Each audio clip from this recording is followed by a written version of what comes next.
konteksnya syirik, menyekutukan Tuhan semesta alam, menyekutukan ilahi. Lah kok bisa dikaitkan dengan zina tadi? Nah, karena seperti ini.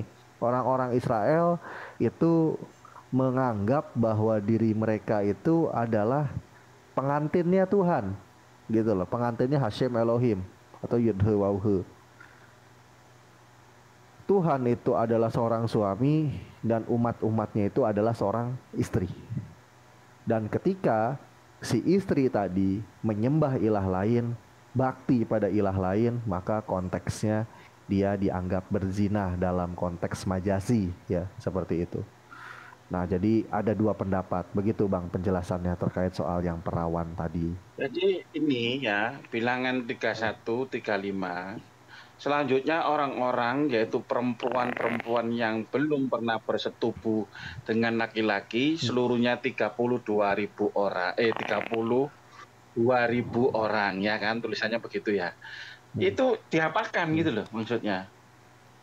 Ketika dia minta upeti perawan itu dalam arti memang dia diminta si perempuan itu terus diapakan? Apakah yang melakukan perampasan itu melakukan dengan para perempuan ini atau bagaimana? Karena tulisannya kan Tuhan yang minta ini, Pak.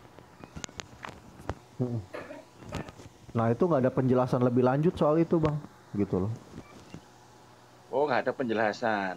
Oh, gitu. Karena yang saya baca, walaupun saya membaca di Quran tentang harta rampasan perang, nggak pernah Tuhan minta perawan, nggak ada, Bang. Nah, ini Memang kok nggak ada, di betul. kitab bilangan ini kok ada gitu loh. Terus gimana ini ya mungkin ada penjelasan dari Abang supaya saya dapat pemahaman yang benar begitu. Ya kalau Ya ada konteks apa berarti ya, ya. kalau konteks penjelasan lebih lanjut memang tidak ada, saya katakan. Tapi memang benar tertulis begitu ya, maksudnya bukan rekayasa ya, Betul. memang tekstual begitu ya. Bukan salah Harta terjemahan. rampasannya Ya, memang tekstual bukan seperti salah itu. terjemahan, memang benar-benar perempuan-perempuan yang belum pernah bersetubuh dan itu jadi bagian dari harta rampasan itu gitu ya. Sekarang saya tanya ini Iya, Bang, sesuai sama ke hasilnya. Abang sendiri, jawaban Abang secara pribadi. Ya Abang, menurut Abang, nah, Quran mengatakan jika orang-orang ahli kitab itu merubah-rubah lidah mereka, ya, mengatakan kebatilan itu sebagai suatu kebenaran, ya kan? Kalau Abang melihat, ya, apakah memang benar seperti itu? Selama Abang mempelajari Torah itu, apa yang dituduhkan Quran itu benar menurut Abang Moreh? Ya benar lah, kalau nggak benar saya udah murtad mungkin jadi orang Yahudi ya sampai hari ini lalu buang Al-Quran ke Berarti tong benar sampah ya. kalau misalkan Tidak salah. ada Dan tak dulu kesalahan Bang soal Raka, itu memang kita ya, ya oke, siap. kita perlu buktikan dulu ya. Kalau saya sih melihat sebuah ayat itu bukan oh ya ayat lucu ya kayak tadi seolah nggak logis gitu ya Tuhan minta perawan. Kalau saya karena cenderung nggak melihat hal seperti itu ya kalau saya lebih ke orang tekstual dan kontekstual kalau saya karena Iya, analis iya, silakan. kitabiah beneran kalau saya gitu loh itu. Ya, ya, Jadi supaya saya kita melihat juga gini. nanya itu bukan dianggap ini, Bang. Kalau kita kan Baik, sebelumnya memang debat sama Kristen, kan? apa? Bukan kita seolah-olah ini mengada-ngada Ya, gitu loh. Silakan, Bang. Iya, iya betul ya. Jadi gini, ini ada literasi yang saya tunjukin ini namanya The Israel Samaritan Version of the Torah. Nah, maksudnya apa? Komparasi Torah Israel atau Torah Mesorah ya, Masoretic Text yang dipakai oleh orang Yahudi Israel versus Torah Samaritan yang dipakai oleh orang-orang Yahudi Somerim yang ada di West Bank Bedanya sekarang, apa, Bang? gitu loh. Bedanya apa, Bang? Nah, bedanya satu dari komposisi berbeda. Karena kenapa? Kalau kita lihat Torahnya orang Israel ya yang ini ya. Kebetulan saya kalau Somerim itu cuma punya hard copy ininya soft copy-nya bukan hard Yang koren copy-nya. ini ya. Yang koren ya. Yang Korean ini punya orang Yahudi Israel yang kita sebut Yahudi sekarang gitu loh itu. Itu di dalam kitabnya terbagi menjadi tiga klasifikasi. Yang pertama Torah ya Hesakum Shetorah yaitu Sefer Berashit, Sefer Shemot, lalu ada Sefer Wayikra, Sefer Bemidbar, sama Sefer Debarim gitu kan. Nah, itu adalah Hesakum Shetorah atau 5 kitab Torah. Lalu mereka juga di dalamnya ada yang namanya Nevi'im. Nevi'im itu adalah kitab-kitab para nabi yang ditulis oleh Nabi Yehosua sampai ke Nabi Maleakhi. Nah, lalu yang ketiga klasifikasi terakhir itu adalah Ketuvim. Ketuvim itu artinya catatan, catatan-catatan penting. Nah, isinya kan berarti tadi ada tiga kan, makanya disingkat Torahnya mereka itu namanya apa?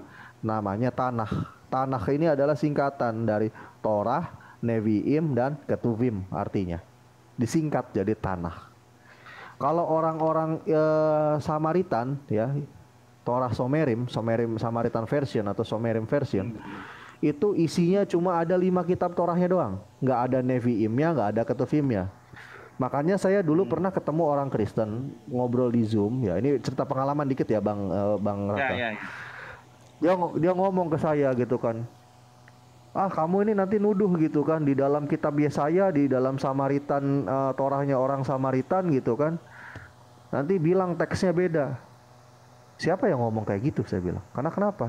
Yang saya bicarakan itu kitab Yesaya. Masalahnya di dalam Torahnya orang Samaritan atau Yahudi Somerim, mana ada kitab Yesayanya? Dia cuma ada 5 kitab Torah doang isinya. Sedangkan Yesaya itu kan klasifikasinya kitab Nevi'im, kitabnya para nabi. Iya. Oh ada ini ya. Akhirnya saya cukup di ketawa Tanakh gitu. ya. Nah, masuk di Tanakh Iya, ya. masuk di Berarti Tanakh. mereka hanya Torah 5 kitab Musa itu aja kan? Betul sekali, hanya 5 kitab Torah itu saja. Itu yang pertama ya, yang pertama. Yang kedua, kalau kita bandingkan ya 5 kitab Torahnya orang Yahudi Israel yang tadi saya tunjukkan hardcopy-nya, lalu kita bandingkan dengan Torah Somerim ini, Torah Samaritan, dari yang 5 kitab Torah. Ada perbedaannya nggak dari kitab Torah tadi? 6.000 lebih teks perbedaannya. Contoh, saya ambil contoh kecilnya aja ya. Kalau menurut Torah Mesorah atau Torahnya orang Yahudi Israel yang tadi saya tunjukin, si Ishak ini atau Yesak itu disembelih di bukit atau gunung yang namanya Hamoria, Gunung Moria. Nah, Ya, kalau kata Samaritan itu di Hamora, ya. Hamoria. Ya, beda teksnya dan tempatnya pun berbeda gitu loh. Jadi itu perbedaan teks. Makanya saya geli. Gerizim ya bang. Kalau itu Gerizim itu untuk ibadahnya. Iya, itu namanya Hamora, nama tempatnya. Ya, Ya, Hamora. jadi Hamora sama Hamoria itu beda gitu loh. Makanya saya dulu waktu nonton seminarnya doktor hukum pidana, S3 hukum pidana tapi suka ngomongin perbandingan agama. Inisialnya Bambang Nursena. Salah. Inisial itu nama lengkap. Iya. Bambang Nursena. Ya, doktor hukum pidana ya. Gunung Moria itu di mana sih? Ya Gunung Moria sama Hamora sama-sama di Israel. Ya Hamoria sama Hamor itu sama-sama di Israel. Cuma tempatnya beda bang. Kalau begitu berarti. Kalau kita ya saya jelaskan dulu. Kalau kita posisinya di Hamora ya, di Hamora mau pergi ke Hamoria itu jaraknya 100 km jaraknya. Begitupun sebaliknya. Kita dari Gunung Moria mau ke Hamora atau Hagarizim ya, itu juga 100 kilo. Jadi antara dua tempat tadi itu selisih jaraknya 100 km. Jadi tempat yang berbeda itu nggak sama. Ini unik loh. Kenapa unik ya? Lima kitab musinya sama, tapi Gunung Hamorianya beda gitu loh. Kenapa itu bang? Ya kalau saya sih sebagai umat muslim ya saya berpegang kepada surah Al-Baqarah ayat 79 yang saya tadi ya, sebutkan. Mereka merubah-rubah ya, itu fawailul fawailul lil ladzina yaktubuna al-kitaba hadza bi indillahi liyastoru bi samanan qalila. Udah jelas gitu. Jadi kalau mau saya kasih tunjuk ya, apa buktinya kebenaran dari surat Al-Baqarah 79? Ya udah saya kasih ini aja, simple. Gitu. Soal ini yang dari sudut pandang Yahudinya ya, ngotak-ngatik Alkitabnya ya. Ya, nah itu dia. Berarti abang percaya yang tidak disembelih itu siapa? Kalau yang disembelih ya jelas saya percaya Ishak karena para ulama mayoritas menafsirkan itu Ishak gitu. Saya ikut pendapat ulama yang terbesar walaupun ada juga segelintir ulama ada yang mengatakan Ishak ya. Tapi satu sisi mau itu ngomong ya mau ngomong Ishak yang disembeli, Ismail yang disembeli itu nggak melanggar akidah. Kenapa saya bilang nggak melanggar akidah? Masalahnya teks Mm-mm. Al-Quran sendiri pun tidak menyebutkan itu Ishak atau Ismail gitu loh, nggak Ya, ada. betul, betul. Heeh. Tidak Nah, tadi disebut. saya sedikit Cuma sedikit ini, ini, Pak. Iya. Tadi gini Bang, saya tadi sedikit ya. saya ngomong soal Bambang Nursena. Nah ini ada kelucuan dari Bambang Nursena.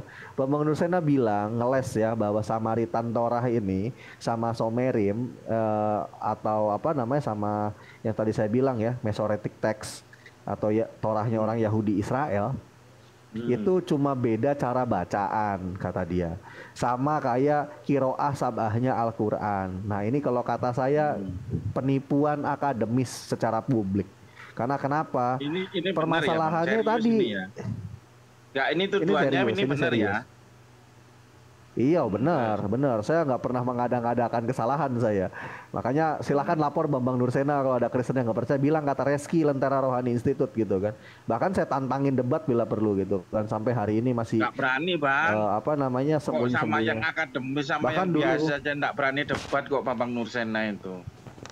Nggak berani dia, ya nggak jadi ada gini, video debatnya dia nggak ada. Lanjut. Bambang Nursena, iya, Bambang Nursena waktu itu 4 bulan lalu pernah mengadakan seminar trialog di Umuh Malang, Universitas Muhammadiyah Malang, untuk dalam rangka mengisi kuliah umum untuk mahasiswa S1 Ilmu Perbandingan Agama atau studi agama-agama. Dia mengatakan bahwa Torah Samaritan dan Torahnya orang Yahudi Israel itu cuma beda cara baca. Oh, priben apa ya? Gimana mau disebut beda cara baca? Hamoria sama Hamorah itu bukan cuma beda teks, tapi memang konteksnya beda, tempatnya beda. Hamorah ya Hamorah, Hamoria ya Hamoria gitu loh. Makanya saya bilang kalau saya jadi panitia seminar tersebut, honoriumnya itu si Bambang Nursena, saya sunat 70%. Cukup saya kasih 30% aja karena apa? Penipuan publik dia, itu masalahnya. Berarti Ya gini kalau saya Bang, cukup berarti gini, memaklumi ya, bentar Bang, gitu loh. Bang Karena Ore. gini, ya, Gini, ketika Abang mengatakan ini Hamoria dan Hamore itu adalah penipuan publik yang dilakukan oleh Yahudi terhadap kitab-kitab mereka sendiri, bagaimana kita ya. bisa yakin kalau Hamoria maupun Hamore itu terletak di Israel, Bang?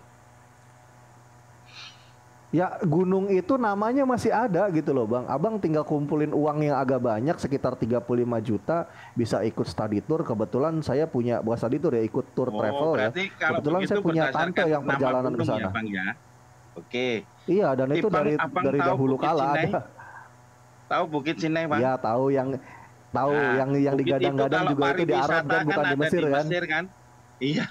Iya Nah, saya sekarang tahu kalau itu. Abang Tapi kalau mengatakan sampai sekarang uh, Bukit Sinai namanya masih ada uh, di Mesir, tapi menurut oke, ini, sekarang menurut ya fakta, gini bang, itu ternyata saya bisa dihias. bantah itu ke abang. Iya, Iya, gimana? saya Silakan, tahu kok silakan. itu. Nah, kalau soal Gunung Sinai bang, itu dikuatkan juga dengan literasi teks ya. Hmm. Nama teksnya itu adalah Mikraot Gedolot. Kalau abang Raka buka Lentera Rohani Institute, channel organisasi saya, bisa saksikan waktu saya debat sama Samuel di dunia Hmm. nyata di Yogyakarta di Hotel Ispak. Hmm. Di sana ya itu saya nunjukin literasi yang namanya Mikraot Gedolot. Bahkan dalam catatan orang Yahudi sendiri, Gunung Sinai itu bukan di Mesir, tapi di mana? Di Paran. Nah, Paran itu nama lain dari Arab. kota Baka. Apa itu Baka? Ya. Yaitu Mekah. Nah, kalau abang bisa Gitu. Saya udah mengatakan tahu bang kalau itu begitu, bang. ya kalau abang bisa Mm-mm. mengatakan gitu dan abang bisa percaya, Iya. karena begini bang, kalau aku punya pemikiran lain bahwa Yahudi Mm-mm. ini berusaha memutar balikan Mm-mm. fakta, memutarkan sejarah tentang siapa yang hendak disembeli. Saya hendak Mm-mm. ngomong ini masalah terkait dengan akidah atau tidak akidah, Bang. Mm-mm. Tapi apa yang Iya. tertulis itu memang mengarahnya itu bukan ke Ishak. Ini nggak mendebat Bang More loh ya. Bang More Mm. punya opini itu kan ya Iya. sah-sah aja kan. Cuma aku juga punya opini Mm-mm. sendiri, tapi kan enggak untuk Iya nggak apa-apa. debat-debatkan. Nah, ketika Bang More bisa mengakui tapi bahwa gini Bang. gunung itu, Gunung Sinek itu ada di Paran, nah itu kan akademis kan. Setelah Abang teliti, Iya. memang letaknya tidak di Mesir, tapi di Paran. Nah, aku setuju itu. Iya. Lah bagaimana Abang bisa yakin terkait dengan Hamoria, dengan Hamore, yang sama-sama Oke, Yahudinya, walaupun saya tangkap satu pertanyaan Abang. Samaria. Paham. Silakan. Izin saya menjawab itu, simple. Cuma Silakan, butuh silakan. waktu kurang dari 1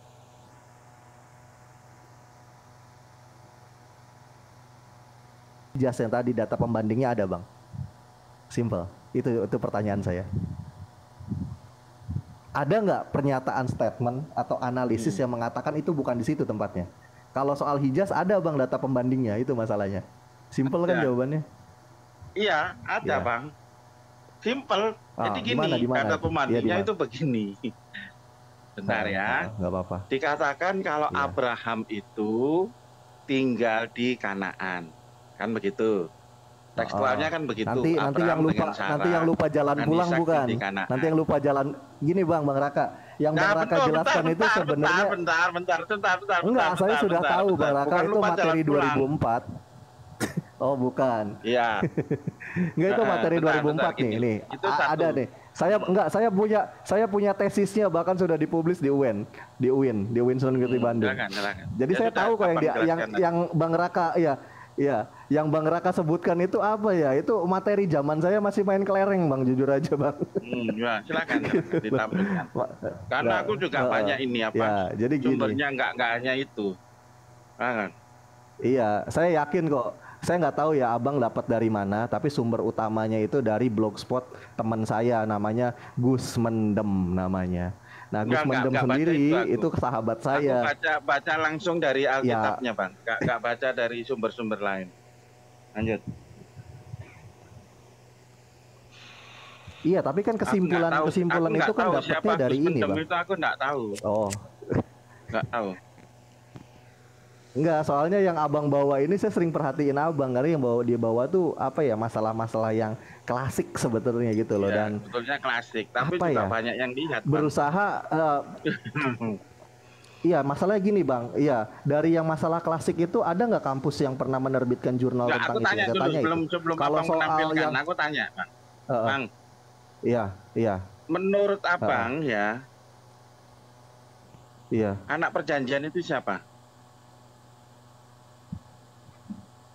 Ya, anak perjanjian ya kalau menurut yang keterangan ada di ada di dalam Bible ya Ishak, itu statement mereka. Nah, tapi saya nggak imani itu. Ya, betul, aku tanya.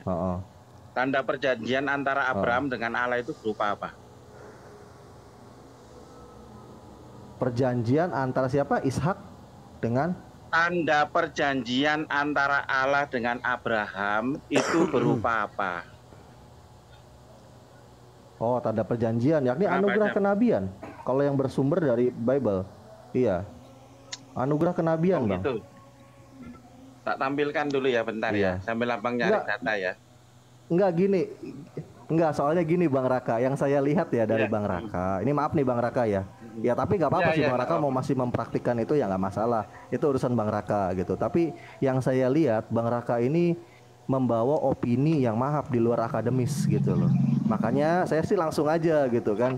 Saya bertanya kalau memang ada data pembanding yang sudah dipublis, minimal kampus UIN atau kampus itu jurnalnya kasih saya Bang kalau ada.